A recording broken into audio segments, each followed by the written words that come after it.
Beijing Wanbao, Wanbao, Wanbao, Beijing Wanbao. This is a sound you hear every day all over Beijing, and it announces the arrival of the city's most popular daily newspaper, the Beijing Evening News.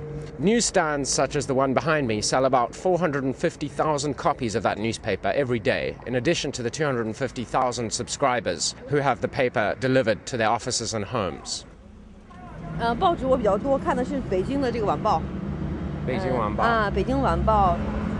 Beijingers have a voracious reading appetite, and they like to read about all kinds of things, as you can see from the contents of the newsstand behind me. Let's take a quick tour through the publications on sale here.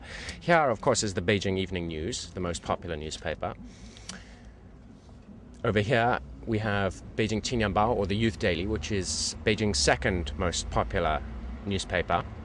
And this is the Beijing News, which is a well-respected newspaper despite some recent controversies, and still considered by many people to be the capital's best paper. There are a huge selection of cheaper, usually tabloid format newspapers, some of them quite established, some of them are fly-by-night operations that may not even have a publishing license. Over here we have mostly women's glossy magazines.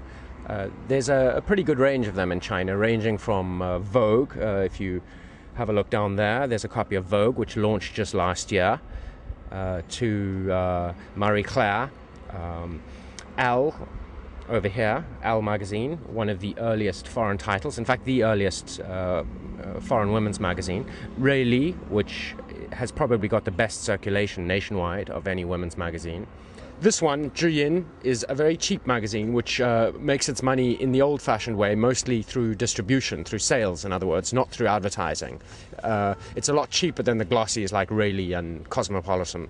Over here there are a bunch of rock magazines, much cheaper than Rolling Stone, which recently launched. Rolling Stone is not available at this newsstand. Up here there is a bunch of different car magazines. There doesn't seem to be an established market leader, and a lot of them come and go, fly-by-night magazines.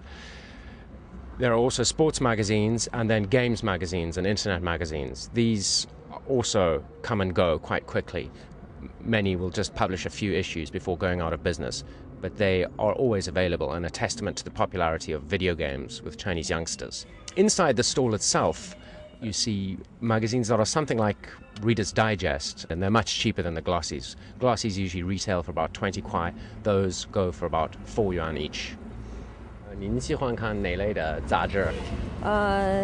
比较时尚的吧，有相关旅游的，汽车的、美食的、服装的，就是这种类型的综合性的杂志。一个月会买几本杂志？差不多在4本吧。4本左右啊，有的是订的，有的是买的，在报摊上买。最喜欢的是哪一个？我比较喜欢这个，它这里有啊，就这个，我比较喜欢这个杂志。为什么？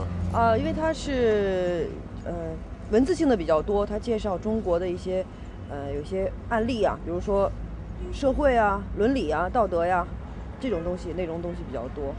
这个杂志所以我看的比较多是这种。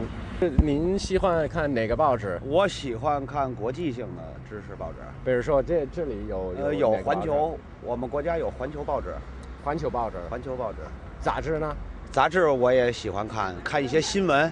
新闻类。比如说哪个杂志？比如像萨达姆啊，比如像南斯拉夫那个前总统，他为什么心脏病死了？这是大家需要知道的东西。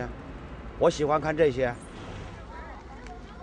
There are newsstands like this all over the city, and they are one of the primary means of distributing print media in the capital. Most of them are owned by the post office and operated by individuals who take a cut of the sales. This stall, the one behind me, is operated by a migrant worker from Jiangsu province named Li Mei. She works 7 days a week, 7 a.m. to 8 p.m., and takes home about 1,000 yuan or $125 a month. The most popular newspaper at this stall is once again the Beijing Evening News, of which she sells about 100 copies every day. She also sells about 30 copies each of some of the less popular newspapers. General interest magazines like Zhiyin sell about 30 copies a day, while the expensive glossy magazines like Cosmo and Vogue don't do very well in this part of town. Despite the heavy-handed restrictions on publishing in China, every month seems to see the launch of a new magazine and newspaper. While younger people are increasingly turning to the internet for their news and information, the business of print media in the People's Republic of China continues to thrive.